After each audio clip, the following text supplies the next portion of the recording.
viewers, welcome back to our channel. I hope you all are doing well. So let us begin with the chapter number 2 of English, and the name of the chapter is The Hardworking Aunt. Right? So as we all know that the aunts are really hardworking. वो बहुत ज़्यादा मेहनत करती हैं. Right? They never sit off lazy. So इस chapter में उन्हीं के बारे में कुछ बताया जा रहा है. Let us read it and know more about it. Name the smallest insect you have seen and the wisest. तो यहाँ पर पूछ रहे हैं कि आपने जो सबसे छोटा इंसेक्ट अभी तक देखा है और सबसे ज्यादा समझदार जो है वो कौन है. Right? Is it the fly? क्या वो एक फ्लाई है, यानी कि मक्खी? Right? No, it is not. Actually वो ना तो इतनी ज्यादा छोटी है और ना ही इतनी ज्यादा समझदार है. Is it the mosquito? No, not the mosquito. क्या वो एक मॉस्किटो है, यानी कि एक मच्छर है? नहीं, वो एक मॉस्किटो भी नहीं है. Then it must be the worm. तो शायद वो एक वर्म हो सकता है, यानी अर्थ वर्म जो होते हैं. No, none of this. नहीं, वो इनमें से कुछ भी नहीं है. It is the ant, the commonest, the smallest and the wisest insect. वो एक्चुअली एक आंट है, यानी कि एक चींटी, जो सबसे ज्यादा कॉमन यानी बहुत ज्यादा आम है. अब सभी लोग उसे देखते हैं. सबसे ज्यादा छोटी है और सबसे ज्यादा समझदार इंसेक्ट है. Wisest. The story of an ant's life sounds almost untrue. कि जो आंट की लाइफ की ये स्टोरी है ये बिल्कुल अनट्रू लगती है. Right? But people have kept ants as pets and have watched their daily behavior closely. पर लोगों ने एक्चुअली आंट्स को अपने पेट्स की तरह भी अपने पास रखा है और उनके बिहेवियर को रोज देखा है. Right? So we know a number of facts about this tiny, hardworking and intelligent creature. तो हमें बहुत सारी चीजें पता है इस छोटी सी हार्डवर्किंग और इंटेलिजेंट क्रिएचर के बारे में. There are many kinds of ants. बहुत सारे तरीकों की आंट्स जो है वो प्रेजेंट होती है. The commonest among them are the black और रेड वंस. कि उनमें जो सबसे ज़्यादा कॉमन है वो ब्लैक और रेड वंस होती है. We have seen them since we were children, but have not paid attention enough to them. Right? कि हमने उन्हें बचपने से देखा है, बट हमने उनकी तरफ ज़्यादा अटेंशन नहीं दिया, ज़्यादा ध्यान उनकी तरफ हमने नहीं दिया. Where do they live in? कि वो कहाँ रहती है. Their comfortable homes are called nests और ant hills. कि उनके जो comfortable छोटे छोटे घर होते हैं उन्हें हम nests या फिर ant hills के नाम से जानते हैं. Each has hundreds of little rooms and passages. कि वहाँ पर बहुत सारे rooms होते हैं, बहुत सारे passages होते हैं. In some of these rooms, the queen ant lays eggs. कि इनमें से कुछ कमरों में जो आंट्स होती हैं वो एग्स ले करती हैं. Others are nurseries for the young ones called grubs. और दूसरे जो रूम्स होते हैं वो दूसरों के रहने की जगह होती हैं जिन्हें नर्सरीज कहा जाता है और उन्हें हम ग्रब्स के नाम से भी जानते हैं. Workers have their reserved quarters. कि वर्कर्स के पास अपने अलग से कमरे जो है वो बुक्ड होते हैं. They spend most of their time searching for food. कि वो अपना ज़्यादा से ज़्यादा समय खाना ढूंढने में निकालती है. Right? Some rooms serve as storehouses for this food. और कुछ rooms जो है वो खाने के लिए स्टोर हाउस की तरह बनाए जाते हैं. Soldiers have separate barracks. कि जो soldiers हैं उनके पास अलग अलग barracks होते हैं. No worker has ever tried to live in soldier's house. कि किसी भी वर्कर ने कभी ट्राई नहीं किया कि वो एक सोल्जर के घर में जाकर रहे. No soldier has ever gone out searching for food. अब जो ये सोल्जर्स होते हैं ये कभी भी बाहर खाना ढूंढने के लिए नहीं जाते हैं. No worker or soldier or cleaner has ever harmed a grub. कि किसी भी सोल्जर, वर्कर या क्लीनर ने कभी भी किसी ग्रब को कोई नुकसान नहीं पहुंचाया है. So you see an ant's life is very peaceful. तो हम देख सकते हैं कि जो ये आर्ट्स हैं इनकी लाइफ बहुत ही ज़्यादा शांति भरी होती है. Each does its share of work intelligently and bravely and never fights with another member of the group.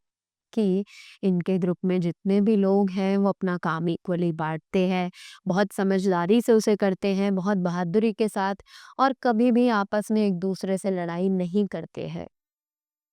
The queen is the mother of the entire population of the colony. कि जो queen होती है वो उस पूरी colony की mother figure होती है, right. It lives for about 15 years. वो लगभग 15 सालों के लिए वहां पर रहती है. It has a pair of wings but bites them off water with breeding flight, right. कि उसके पास विंग्स भी होते हैं बट वो bites them off water with breeding flight, पर वो पानी के साथ ही उसके जो विंग्स होते हैं वो निकल जाते हैं. This flight takes place on a hot summer day. उनकी जो ये फ्लाइट होती है वो एक हॉट समर डे के दिन ही होती है. The queen leaves the nest and goes out to meet a male ant or drone high up in the air. कि वो जो क्वीन होती है वो अपना घर छोड़कर थोड़ी देर के लिए जाती है ताकि वो एक मेल आंट से मिल सके या फिर एक ड्रोन से. मेल आंट जो होते हैं उन्हें ड्रोन भी कहा जाता है, right. On its return to earth it gets rid of its wings and then does nothing but lays eggs. और जब वो अपनी उस फ्लाइट से वापस आती है तो अर्थ पर तो वो कुछ नहीं करती बट वो अपने विंग्स जो है उन्हें रिलीज कर देती है और उसके बाद वो एग्स जो है उन्हें ले करती है. Each hatch and grub comes out, right. और हर थोड़ी देर में वो हैच करती है ग्रब्स में जाकर. Soldiers guard them. सोल्जर्स उन अंडों की रक्षा करते हैं. Workers feed and clean them. Workers जो हैं वो उन्हें फीड यानी उन्हें खाना देते हैं और साथ ही साथ उनकी सफाई भी करते हैं. And also carry them about daily for airing exercise and sunshine. और उन्हें रोज़ बाहर लेकर जाते हैं ताकि उन्हें हवा मिलती रहे, वो एक्सरसाइज कर सके और सूरज को देख सके. 2 or 3 weeks later, the grubs become cocoons and lie without food or activity for 3 weeks or more. अब 2 से 3 दिन बाद ये जो ग्रब्स हैं ये cocoons बन जाते हैं and they lie without food or activity. और वो वहाँ पर बिना किसी खाने के या बिना कोई काम किए 3 weeks या फिर ज़्यादा के लिए वहाँ पर ऐसे ही पड़े रहते हैं. Then the cocoons break and perfect ant appear. और उसके बाद जो cocoons हैं वो टूट जाते हैं और उसके बाद एक परफेक्ट आंट जो है वो हमें देखने के लिए मिलती है. Now it's a time for teaching and training. New ants learn their duties from old ants as workers, soldiers, builders, cleaners, etc.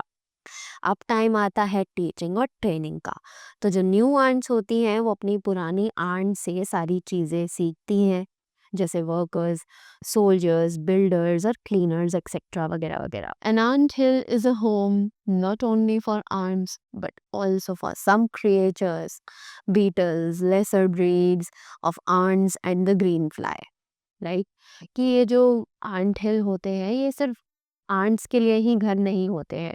ये और भी बहुत सारी क्रिएचर्स होती हैं जैसे कि beetles, lesser breeds of ants and green fly, ये इन सभी के लिए भी घर होते हैं. Why do ants want these alien creatures to live in their nests? कि अब ये आंट्स जो है ये क्यों चाहती है कि ये जो एलियन क्रिएचर्स हैं ये इनके नेस्ट्स में आकर रहे. Why? For several reasons. Some give off smell pleasant to the ant's senses, other give sweet juices, and some are just pets or playthings like cats and dogs to human beings, right? तो